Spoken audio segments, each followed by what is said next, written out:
തലവൂർ ഗ്രാമപഞ്ചായത്തിൽ വൻ അഴിമതി നടക്കുന്നുവെന്ന് CPM Pathanapuram area secretary B. Ajayakumar പറഞ്ഞു. ആശ്രയ പദ്ധതിയുടെ പൈസ കൊടുക്കത്തില്ല.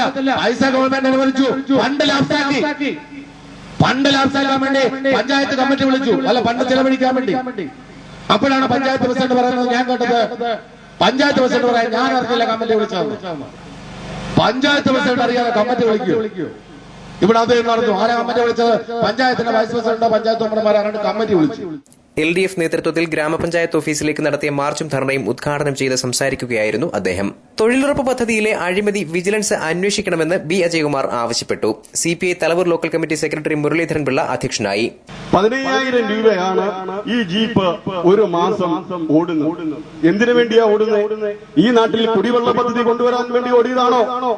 ഈ നാട്ടിലെ ജോലി ചെയ്ത മുഴുവൻ തൊഴിലാളികൾക്കും 1000 രൂപ വീതം സർക്കാരിൽ നിന്നും അനുവദിച്ചെടുപ്പിക്കുന്നതിന് വേണ്ടി ജീപ്പ് ഓടിയതാണോ? അല്ല. ഒരു തവണ കൊല്ലം വഴി പോയപ്പോ നീണ്ടകര ചന്തയിൽ കിടക്കുന്ന ഈ ജീപ്പ് അടുത്ത സമയം ഞങ്ങൾ നോക്കിയപ്പോൾ ഈ ജീപ്പ് ഇവിടെ എഴുതി വെച്ചേക്കുന്നത് കൊല്ലം DDP പോയി എന്നാണ് ഇവിടെ എഴുതി വിട്ടേക്കുന്നത്.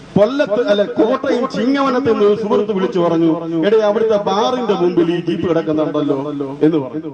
കുടിവെള്ളക്ഷാമം പരിഹരിക്കുന്നതിനോ തെരുവ് വിളക്കുകൾ പ്രകാശിപ്പിക്കുന്നതിനോ ആശ്രയ ഗുണഭോക്താക്കൾക്കുള്ള ആനുകൂല്യങ്ങൾ വിതരണം ചെയ്യുന്നതിനോ തലവൂർ ഗ്രാമപഞ്ചായത്തിന് കഴിഞ്ഞിട്ടില്ലെന്ന് LDF നേതാക്കൾ ആരോപിച്ചു. വിവിധ ആവശ്യങ്ങൾ ഉന്നയിച്ചു നടത്തിയ മാർച്ച് പഞ്ചായത്ത് ഓഫീസിന് മുന്നിൽ പോലീസ് തടഞ്ഞു. CPI നേതാക്കളായ ജോസ് ഡാനിയൽ, മധുസൂദനൻ ഉണ്ണി, CPM നേതാക്കളായ K. സോമശേഖരപിള്ള, ജലജ ഗോപിനാഥ്, വാസുദേവൻ ഉണ്ണി, B. Rajesh, B. Gopinatha Pillai, RL Vishnukumar, block panchayat അംഗം RS ബീന, ഗ്രാമപഞ്ചായത്ത് അംഗങ്ങളായ VS കലാദേവി, L. ഓമന തുടങ്ങിയവർ സംസാരിച്ചു. News bureau, Pathanapuram.